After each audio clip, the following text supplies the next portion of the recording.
ಮುಡಾ ಕೇಸ್ಗೆ ಸಂಬಂಧಪಟ್ಟಂತೆ ತನಿಖೆ ತೀವ್ರಗೊಳಿಸಿರುವಂತದ್ದು ಇಡಿ. ಸಿಎಂಗೆ ಇಡಿ ವಿಚಾರಣೆ ಬಹುತೇಕ ಸನ್ನಿಹಿತ ಆದಂತೆ ಕಾಣಿಸ್ತಾ ಇದೆ. ಯಾಕಂದ್ರೆ ಫುಲ್ ಜಾಡನ್ನ ಹಿಡಿದು ಆಲ್ರೆಡಿ ಬುಡಾ ಅಲ್ಲಾಡಿಸ್ತಾ ಇದೆ ಇಡಿ ಮುಡಾ ಪ್ರಕರಣಕ್ಕೆ ಸಂಬಂಧಪಟ್ಟಂತೆ. ಈ ಸಂದರ್ಭದಲ್ಲಿ ಒಬ್ಬೊಬ್ಬರನ್ನೇ ಈಗ ಆಲ್ರೆಡಿ ವಿಚಾರಣೆಗೆ ಒಳಪಡಿಸ್ತಾ ಇರುವಂತ ಇಡಿ ಅಧಿಕಾರಿಗಳು ಈಗ ಆರೋಪಿಗಳ ಲಿಸ್ಟ್ ಇತ್ತಲ್ಲ ಅವರನ್ನ ವಿಚಾರಣೆ ಮಾಡಲಿಕ್ಕೆ ಮುಂದಾಗ್ತಾ ಇದ್ದಾರೆ. ಇದೇ ವಾರ ಸಿದ್ದರಾಮಯ್ಯನವರ ವಿಚಾರಣೆ ಏನಾದರೂ ಫಿಕ್ಸ್ ಆಗುತ್ತಾ? ನಿನ್ನೆ ಸಿಎಂ ಬಾಮೈದ ಮಲ್ಲಿಕಾರ್ಜುನ ಸ್ವಾಮಿಯವರ ವಿಚಾರಣೆಯನ್ನ ಮಾಡಲಾಗಿರುವಂಥದ್ದು. ನಿನ್ನೆ ಸತತ 5 ಗಂಟೆ ವಿಚಾರಣೆಯನ್ನ ಮಾಡಿದ್ದಾರೆ ಇಡಿ ಅಧಿಕಾರಿಗಳು. ಇನ್ನ ಸಿಎಂ ಮತ್ತು ಪತ್ನಿ ಪಾರ್ವತಿ ವಿಚಾರಣೆ ಮಾತ್ರ ಬಾಕಿ ಇರುವಂಥದ್ದು. ಈಗ ಆಲ್ರೆಡಿ ಈ ಪ್ರಕರಣದ ಅಧಿಕಾರಿಗಳ ವಿಚಾರಣೆ ಆಗಿದೆ. ಮತ್ತು ಒಂದ್ ಕಡೆ ಯಾರು ಈ ಭೂಮಿಯನ್ನ ಪರಬಾರೆ ಮಾಡಿಕೊಟ್ಟಿದ್ರು ಮಲ್ಲಿಕಾರ್ಜುನ ಸ್ವಾಮಿಗೆ ಅವರ ವಿಚಾರಣೆ, ಅವರ ಮನೆ ಮೇಲೂ ಕೂಡ ದಾಳಿ ಆಗಿತ್ತು. ಈಗ ನಿನ್ನೆ ಸಿಎಂ ಬಾಮೈದ ಮಲ್ಲಿಕಾರ್ಜುನ ಸ್ವಾಮಿಯ ವಿಚಾರಣೆ ಕೂಡ ಆಗಿದೆ. ಸತತ 5 ಗಂಟೆಗಳ ವಿಚಾರಣೆ. ಹಾಗೆ ಆ ಸಂದರ್ಭದಲ್ಲಿ ಯಾರೆಲ್ಲ ಡಿಸಿ ಇದ್ರು, ತಹಶೀಲ್ದಾರ್ ಇದ್ರು, ಹಾಗೆ ಮೂಡ ಆಯುಕ್ತರು ಯಾರೆಲ್ಲ ಆಗಿದ್ರು ಈ ಒಂದು ಪ್ರಕರಣ ನಡೆಯುವಂತ ಸಂದರ್ಭದಲ್ಲಿ ಅವರೆಲ್ಲರ ವಿಚಾರಣೆ ಆಗಿದೆ. ಇನ್ನು ಉಳಿದಿರುವಂತದ್ದು ಇಬ್ರೆ, ಸಿಎಂ ಪತ್ನಿ ಪಾರ್ವತಿ ಅವರು ಹಾಗೆ ಮತ್ತೊಬ್ರು ಮುಖ್ಯಮಂತ್ರಿಗಳಾಗಿರುವಂತ ಸಿದ್ದರಾಮಯ್ಯನವರು. ದೂರದಾರರ ವಿಚಾರಣೆಯನ್ನ ಮುಗಿಸಿರುವಂತದ್ದು ಇಡಿ. ಬುಡಾ ಅಧಿಕಾರಿಗಳಿಂದಲೂ ಕೂಡ ಮಾಹಿತಿಯನ್ನ ಸಂಗ್ರಹಿಸಲಾಗಿದೆ. A4 ಆಗಿರುವಂತ ದೇವರಾಜ್, A3 ಆಗಿರುವಂತ ಮಲ್ಲಿಕಾರ್ಜುನ ಸ್ವಾಮಿಯ ವಿಚಾರಣೆ ಕೂಡ ಆಗಿರುವಂತದ್ದು. ಇನ್ನ ಉಳಿದಿರುವಂತದ್ದು A1 Siddaramaiah, A2 Parvathi. Same as it is ಲೋಕಾಯುಕ್ತದಲ್ಲಿ FIR ಯಾವ ರೀತಿಯಾಗಿ ದಾಖಲಾಗಿತ್ತು ಹಾಗೆ ಆರೋಪಿಗಳ ಸಂಖ್ಯೆ ನಂಬರ್ಗಳಿತ್ತು. A1 Siddaramaiah, A2 Parvati, A3 Mallikarjuna ಸ್ವಾಮಿ, A4 ದೇವರಾಜು. ಅದೇ ರೀತಿಯಾಗಿ ಇಡಿಯಲ್ಲೂ ಕೂಡ ಸೇಮ್ ಆರೋಪಿ ನಂಬರ್ಸ್ಗಳು ಉಲ್ಲೇಖ ಆಗಿರುವಂಥದ್ದು. ಅದೇ ರೀತಿಯಾಗಿ ಈಗ ಅಂದ್ರೆ A4, A3, A2, A1 ಇದೇ ರೀತಿಯಾಗಿ ಇಡಿಯ ಅಧಿಕಾರಿಗಳು ಕೂಡ ವಿಚಾರಣೆಯನ್ನ ಮಾಡ್ತಾ ಇರುವಂಥದ್ದು. ಅದರ ಜೊತೆಗೆ ಆಯುಕ್ತರುಗಳು ಯಾರ್ಯಾರೆಲ್ಲ ಇದ್ರು, ಮಾಜಿ ಆಯುಕ್ತರುಗಳು, ಹಾಗೆ ಜಿಲ್ಲಾಧಿಕಾರಿಗಳು ಯಾರಿದ್ರು, ತಹಶೀಲ್ದಾರ್, ಇವರೆಲ್ಲರ ವಿಚಾರಣೆ ಕೂಡ ಆಗಿದೆ. ನೆಕ್ಸ್ಟ್ ಇದೇ ವೀಕ್ ನಲ್ಲಿ ಸಿದ್ದರಾಮಯ್ಯನವರನ್ನ ವಿಚಾರಣೆಗೆ ಕರೆಯಲಾಗುತ್ತಾ ಅನ್ನುವಂಥ ಪ್ರಶ್ನೆ ಇದೆ. ಅದಕ್ಕೆ ಇನ್ನೇನು ಕೆಲವೇ ದಿನಗಳಲ್ಲಿ ಉತ್ತರ ಸಿಗಬಹುದು.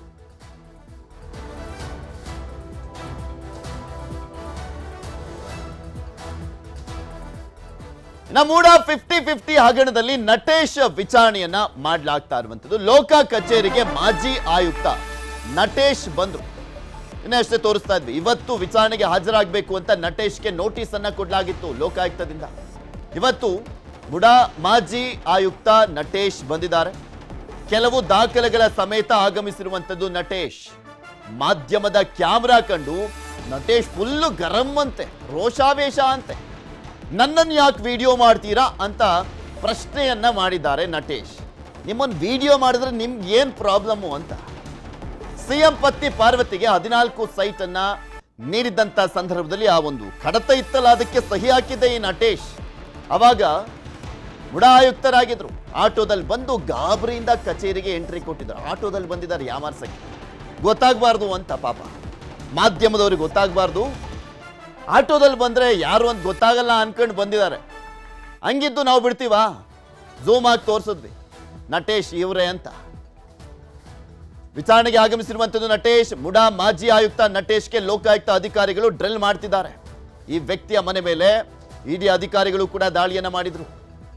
ಪಾಪ ಟೆನ್ಷನ್ ಬೇರೆ, BP ಎಲ್ಲ ಜಾಸ್ತಿ ಇರಬೇಕು.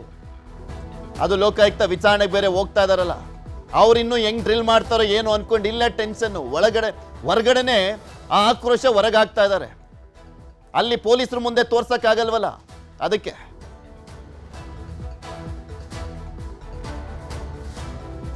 ಇದೆಲ್ಲದ್ರ ಬಗ್ಗೆನೂ ಕೂಡ ಮತ್ತಷ್ಟು ಮಾಹಿತಿಯನ್ನ ಕೊಡ್ತಾ ಹೋಗ್ತಾರೆ ನಮ್ಮ ಮೈಸೂರಿನ ಪ್ರತಿನಿಧಿ ಆನಂದ್ ನಮ್ಮ ಜೊತೆ ನೇರ ಸಂಪರ್ಕದಲ್ಲಿ ಜಾಯ್ನ್ ಆಗಿದ್ದಾರೆ. ಆನಂದ್, ಒಂದ್ ಕಡೆ ಇಡಿ ಅಧಿಕಾರಿಗಳು A3 ಆಗಿರುವಂತ ಮಲ್ಲಿಕಾರ್ಜುನ ಸ್ವಾಮಿಯ ವಿಚಾರಣೆಯನ್ನ ನಿನ್ನೆ ಮಾಡಿದ್ದಾರೆ ಸಿಎಂ ಬಾಮೈದ. ಮತ್ತು ಒಂದ್ ಕಡೆ ಲೋಕಾಯುಕ್ತ ಅಧಿಕಾರಿಗಳು ಇವತ್ತು ನಟೇಶ್ಗೆ ನೋಟಿಸ್ ಕೊಟ್ಟಿದ್ರು, ವಿಚಾರಣೆಯನ್ನ ಮಾಡಲಾಗ್ತದೆ. ನೆಕ್ಸ್ಟ್ ಇರುವಂತದ್ದೇ ಇಡಿ ಕಡೆಯಿಂದ ನೋಡೋದಾದ್ರೆ ಸಿದ್ದರಾಮಯ್ಯನವರು ಮತ್ತೆ ಅವರ ಪತ್ನಿ ಪಾರ್ವತಿ ಅನ್ನುವಂಥದ್ದು ನಾವು ನೋಡ್ಬೋದು. ಇದೇ ವೀಕ್ ನಲ್ಲೇ ಏನಾದರೂ ನೋಟಿಸ್ ಕೊಡುವಂತ ಚಾನ್ಸಸ್ ಇದೆಯಾ ಅನ್ನುವಂಥ ಪ್ರಶ್ನೆ. ಇನ್ನೊಂದ್ ಕಡೆ ನಟೇಶ್ ವಿಚಾರಣೆ ಯಾವ ರೀತಿಯಾಗಿ ಆಗ್ತದೆ, ಎಲ್ಲದ್ರ ಬಗ್ಗೆ ನೋಡ್ತಾ ಹೋದಾದ್ರೆ ಪೃಥ್ವಿ, ಏನು ಮೂಡ 50-50 ಹಗರಣಕ್ಕೆ ಸಂಬಂಧಿಸಿದಂತೆ ಸಿಎಂ ಸಿದ್ದರಾಮಯ್ಯನವರಿಗೆ ಪತ್ನಿ ಪಾರ್ವತಿ ಅವರಿಗೆ ಬದಲಿ ನಿವೇಶನವನ್ನು ಕೊಟ್ಟಂತಹ ಆರೋಪದಡಿ ಪ್ರಮುಖ ಇಲ್ಲಿ ಆರೋಪಿಯಾಗಿರುವಂಥದ್ದು ಈ ಹಿಂದೆ ಮೂಡಾದ ಆಯುಕ್ತರಾಗಿದ್ದಂತಹ ನಟೇಶ್ ಅವರು. ಯಾಕೆಂತ ಹೇಳಿದ್ರೆ ಈ ಹಿಂದೆ ಸಿಎಂ ಸಿದ್ದರಾಮಯ್ಯನವರ ಪತ್ನಿ ಬದಲಿ ನಿವೇಶನ ಕೋರಿ ಅರ್ಜಿಯನ್ನು ಹಾಕಿದಂಥ ಸಂದರ್ಭದಲ್ಲಿ ಅದು ಪೆಂಡಿಂಗ್ ಇತ್ತು. ಯಾವಾಗ 2021ರಲ್ಲಿ ಸಿಎಂ ಸಿದ್ದರಾಮಯ್ಯನವರ ಪತ್ನಿಗೆ 14 ಸೈಟ್ಗಳನ್ನ ನೀಡಲಾಗಿದೆ. ಈ ಎಲ್ಲ ದಾಖಲಾತಿಗಳಿಗೂ ಕೂಡ ಸಹಿಯನ್ನು ಹಾಕಿರುವಂಥದ್ದು ಅಂದು ಆಯುಕ್ತರಾಗಿದ್ದಂಥ ನಟೇಶ್ ಅವರು. ಅಲ್ಲದೆ ಖುದ್ದು ಸಿಎಂ ಸಿದ್ದರಾಮಯ್ಯನವರ ಪತ್ನಿ ಪಾರ್ವತಿ ಅವರ ಮನೆಗೆ ಹೋಗಿ ಅವರ ಮನವೊಲಿಸುವ ಕಾರ್ಯಕ್ಕೂ ಕೂಡ ನಾನು ಮುಂದಾಗಿದ್ದೆ ಅನ್ನೋ ಹೇಳಿಕೆಯನ್ನ ಈ ಹಿಂದೆ ಖಾಸಗಿ ಸಂದರ್ಶನವೊಂದರಲ್ಲಿ ನಟೇಶ್ ಅವರು ಹೇಳಿರುವಂತದ್ದು. ಈ ಹಿನ್ನೆಲೆಯಲ್ಲಿ ಏನು ಸಿಎಂ ಸಿದ್ದರಾಮಯ್ಯನವರ ಪತ್ನಿ ಪಾರ್ವತಿ ಅವರಿಗೆ ಏನು 3 ಎಕರೆ 16 ಗುಂಟೆ ಜಮೀನು ಕೆಸರೆಯಲ್ಲಿ ಹೋಗಿತ್ತು, ಇದಕ್ಕೆ ಬದಲಾಗಿ ಕೇವಲ 4,000 ಅಡಿ ಚದರಡಿ ಜಾಗ ಅಂದ್ರೆ ನಿವೇಶನವನ್ನ ಮಾತ್ರ ಕೊಡಬೇಕಾಗಿತ್ತು. ಆದ್ರೆ ನಟೇಶ್ ಅವರು 36,000 ಚದರಡಿ ನಿವೇಶನವನ್ನ ಅವ್ರಿಗೆ ಕೊಟ್ಟಿರುವಂತದ್ದು ಮೊದಲನೇ ಆರೋಪ. ಎರಡನೇ ಆರೋಪ ಏನಪ್ಪಾ ಅಂತ ಹೇಳಿದ್ರೆ, ಏನು ಮೂಡಾದಲ್ಲಿ ಒಂದು ನಿರ್ಣಯ ಸಭೆ ಆಗ್ಬೇಕಿತ್ತು, ಆ ಸಭೆಯಲ್ಲೂ ಕೂಡ ಬದಲಿ ನಿವೇಶನ ಕೊಡಬೇಕು ಅಂತ ಎಲ್ಲೂ ತೀರ್ಮಾನ ಆಗಿಲ್ಲ. ಆದರೆ ತೀರ್ಮಾನ ಆಗಿರುವಂತೆ ನಕಲಿ ದಾಖಲೆಗಳನ್ನ ಸೃಷ್ಟಿ ಮಾಡಿದ್ದಾರೆ ಎನ್ನುವ ಆರೋಪ ಕೂಡ ಅವರ ಮೇಲಿದೆ. ಅಲ್ಲದೆ ಎಲ್ಲ ಅಂದ್ರೆ ಆ ಬದಲಿ ನಿವೇಶನ ಕೊಡುವಂತ ಸಂದರ್ಭದಲ್ಲೂ ಕೂಡ ಸರ್ಕಾರದ ಗಮನಕ್ಕೆ ತಂದು ಸರ್ಕಾರದ ಅನುಮತಿಯನ್ನು ಪಡೆದ ನಂತರ ಬದಲಿ ನಿವೇಶನ ಕೊಡಬೇಕು. ಯಾವ ಕೆಲಸಕ್ಕೂ ಕೂಡ ನಟೇಶ್ ಅವರು ಮುಂದಾಗಿಲ್ಲ. ಏಕಾಏಕಿ ಅವರು 14 ನಿವೇಶನಗಳನ್ನ ಸಿಎಂ ಸಿದ್ದರಾಮಯ್ಯನವರ ಪತ್ನಿ ಪಾರ್ವತಿ ಅವರಿಗೆ ಯಾಕೆ ಕೊಟ್ಟರು ಅನ್ನುವಂಥದ್ದು ಈಗಿರುವಂತಹ ಪ್ರಶ್ನೆ. ಈ ಹಿನ್ನೆಲೆಯಲ್ಲಿ ನಟೇಶ್ ಅವರಿಗೆ ಲೋಕಾಯುಕ್ತ SP ಉದೇಶ್ ಅವರು ನೋಟಿಸ್ ಅನ್ನ ಕೊಟ್ಟಿದ್ರು, ವಿಚಾರಣೆಗೆ ಬರುವಂತೆ ಹೇಳಿದ್ರು. ಈ ಹಿನ್ನೆಲೆಯಲ್ಲಿ ಖುದ್ದು ಇಂದು 10:40 ಲೋಕಾಯುಕ್ತ ಕಚೇರಿಗೆ ಆಗಮಿಸಿದಂತಹ ನಟೇಶ್ ಅವರು ಮಾಧ್ಯಮದ ಮೇಲೆ ಗರಂ ಆಗುವ ರೀತಿ ನಡೆದುಕೊಂಡ್ರು. ಯಾಕಂತ ಹೇಳಿದ್ರೆ ಅವರ ಮುಖದಲ್ಲಿ ಆತಂಕ ಹಾಗೂ ಗಾಬರಿ ಕೂಡ ಮನೆ ಮಾಡಿತ್ತು. ಆಟೋದಲ್ಲಿ ಬಂದಂತ ಅವರು ಆಮೇಲೆ ಡ್ಯಾನ್ಸಿಂಗ್, ಯಾಕೆ ನನ್ನ ವಿಡಿಯೋ ಮಾಡ್ತಿದ್ರೆ, ನನ್ನೇನು ಡ್ಯಾನ್ಸ್ ಮಾಡ್ತಾ ಇದ್ದೀನ ಅನ್ನುವ ನಿಟ್ಟಿನಲ್ಲಿ ತಮ್ಮ ಆಕ್ರೋಶವನ್ನು ಹೊರಹಾಕಿದ್ರು. ಸದ್ಯ ಲೋಕಾಯುಕ್ತ SP ಉದೇಶ್ ಅವರು ಏನು 2021ರಲ್ಲಿ ಇವರು ಬದಲಿ ನಿವೇಶನ ಕೊಟ್ಟಿದ್ದಾರೆ. ಈ ಎಲ್ಲದರ ಕುರಿತಾಗಿ ಅವರಿಗೆ ಪ್ರಶ್ನೆಗಳ ಸುಳಿಮನೆಯನ್ನ ಗೈತಾ ಇದ್ದಾರೆ. ಸದ್ಯಕ್ಕೆ ಈಗ ಲೋಕಾಯುಕ್ತ ಕಚೇರಿಯ ಒಳಗಡೆ ನಟೇಶ್ ಅವರ ವಿಚಾರಣೆ ನಡೀತಾ ಇದೆ. ಪೃಥ್ವಿ, ಡ್ಯಾನ್ಸಿಂಗ್ ಅಂತ ಕೇಳ್ತಾ ಇದ್ರು, ಡ್ಯಾನ್ಸ್ ಆಡ್ತಾ ಇದ್ದೀನಾ ಅಂತ. ಇಲ್ಲಿ ಲೋಕಾಯುಕ್ತ ಅಧಿಕಾರಿಗಳು ಡ್ಯಾನ್ಸ್ ಆಡಿಸ್ತಾ ಇರ್ತಾರೆ, ED ಅಧಿಕಾರಿಗಳು ಈಗ ಆಲ್ರೆಡಿ ಡ್ಯಾನ್ಸ್ ಮಾಡಿಸಿದ್ರೆ ನೋಡೋಣ ಏನೇನಾಗುತ್ತೆ ಅಂತ. ಧನ್ಯವಾದ ಆನಂದ್, ನಿಮ್ಮೆಲ್ಲ ಮಾಹಿತಿ.